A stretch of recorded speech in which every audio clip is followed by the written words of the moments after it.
Hello everyone, welcome back to my channel. So we're still on the Saints and Sinners Icelandic folk tales. This one's called The Story of Prince Halini. Once upon a time there was a great king and queen in their kingdom. His name was Haringa, but the queen's name is not known. They had one son called Halini. He showed great promise at an early age and grew up to be quite a champion. The story has it that there was a cotter and his wife living near the palace grounds. They had a daughter named Signy. One day it happened that the prince went out hunting with some of his father's retainers. When they had felled a few animals and several birds and were preparing to return home, a fog descended upon them, so dense that the men lost sight of the prince.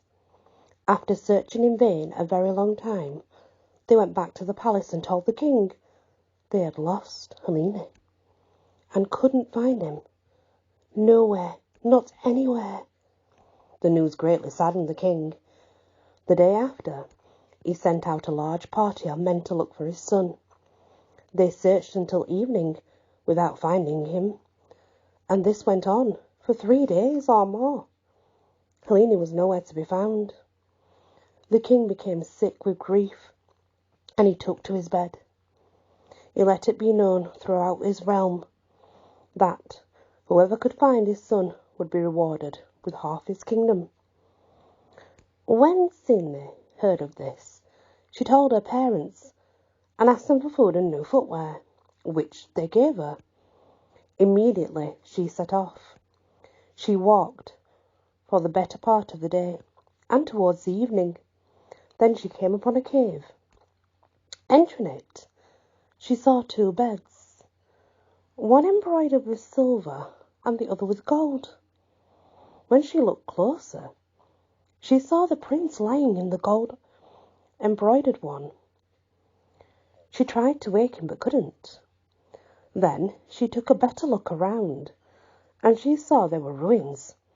These ruins were scored on the beds, spelling out words she did not understand. Then she went and hid in the nook behind the cave door, so that she could not be seen. No sooner was she there than she heard a great rumble, and saw 2 very large feathered giantesses coming. As they stepped into their cave, one of them said, "Fie, foe, there's a smell of humans in our cave." "It is a Prince Halini," said the other. They went up to the bed where the prince was resting and said, "Sing, sing, my swans. Sing, Prince Halini, awake." The swans sang, and Halini woke up. The younger giantess asked him if he wanted something to eat, and he said no. Then she asked if he wanted to marry her, and he said no. Hearing that, she shouted out, "Sing, sing, my swans. Sing Prince Halini to sleep." They sang and he fell asleep. The giantesses then undressed and went to sleep in the silver embroidered bed. When they got up the following morning, they roused Halini and offered him food, which he rejected. Then the younger one asked if he would marry her. He said no. And with that, they put him back to sleep, the same way as before, and then they just left. Shortly after they were gone, Signy crawled out of the nook and woke the prince the way the giantesses had. He greeted her warmly and asked the news. She told him whatever she knew, and then asked him to tell her what had happened. He said that when he had been parted from his men, he had met the 2 giantesses, and they'd taken him to this place, where, as Signy must have heard, one of them wanted to force him to wed her. To this, Signy said, "You should promise to marry her on the condition that she'll tell you what the carvings on the beds mean, and what the 2 of them do all day." The prince said that he would do this. Didn't take much convincing, did it? Thereupon, he took a chessboard and that was there so he could use it. He asked Sydney to play with him first. It's interesting again. They played until evening, but when dusk began to fall, she put him to sleep and returned to her nook. Shortly after, she heard the giantesses coming, and they soon slouched into the cave, monstrous looking as they were, and the older one cooked a meal. The younger one went over to the bed, woke Halini, and asked if he would eat. This time he accepted. When he had finished his food, the giantess asked him if he would marry her. Obviously, this is what happens every time, so therefore it was to be played out again. He replied that he would, provided that she tell him the meaning of the ruins on the two beds. The giantess told him they meant, "Glide, glide, my good bed, wherever I want to go." That was all very good, he said, but she would have to tell him more. Namely, what the two of them were doing in the woods all day long. She said they were hunting for birds and animals, but in between they would sit beneath an oak tree and toss their live egg back and forth between them. He asked what happened if it broke. Then the giantess said they would both die. Halini told her she had done well confining him, but now, he said, he would like to rest until morning. "As you wish," answered the giantess. In the morning she woke the prince for breakfast, which he accepted.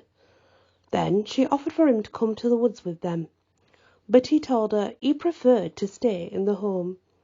So the giantess said goodbye, put him to sleep, and after that she left with her companion.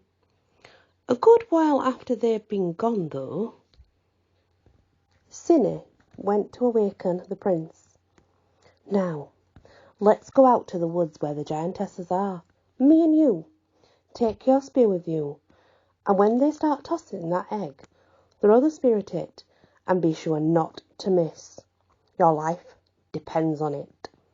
The prince agreed to her plan, and they both stood up on the bed, saying, "Glide, glide, my good bed, out to the woods."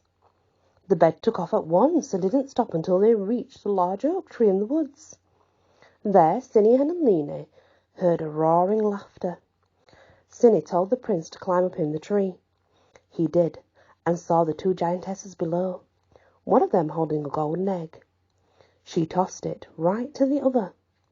At the same time, the prince threw his javelin, and it struck the egg, breaking it. The giantesses gave a start and fell sideways, foaming at the mouth. Then the prince descended from the oak, and he and Cinny went back to the cave. They took everything that was of value and loaded it onto the beds, and returned to Cinny's cottage with all the wealth. The cotter and his wife greeted them warmly and bid them welcome. Prince Halini decided to stay at that cottage overnight.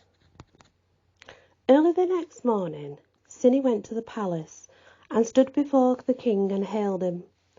The king asked who she was. She said she was the cotter's daughter from just outside the palace grounds, and then went on to ask what he would say if she brought his son back. The king replied that the question didn't even merit an answer, for she would hardly be able to find him, since none of the men in my realm had been able to find him. Cindy asked again whether he would reward her the same way as he had promised the others if she brought home the prince. The king said, "Yes, I will." With that, Cindy went back to the cottage and bid the prince accompany her to the king's palace, where she led him before his father. The king greeted his son with great affection and asked him to tell what had happened to him since the time he was parted from his men. Halini sat on the throne, inviting Cindy to sit beside him, and he began his story. He told it exactly as it had been told here, adding that he owed his life to Cindy. So saying, the prince asked his father's permission to marry her. The king gave his consent and had a banquet prepared to which he invited all the noblest people of the kingdom. It was a beautiful feast that lasted for a week, and at the end of it all the guests returned to their homes praising the king's generosity. The prince and Cine loved each other long and well, and so ends this story. It's an interesting story, isn't it? Thank you for listening. I truly appreciate it. Please hit the like and many, many blessings.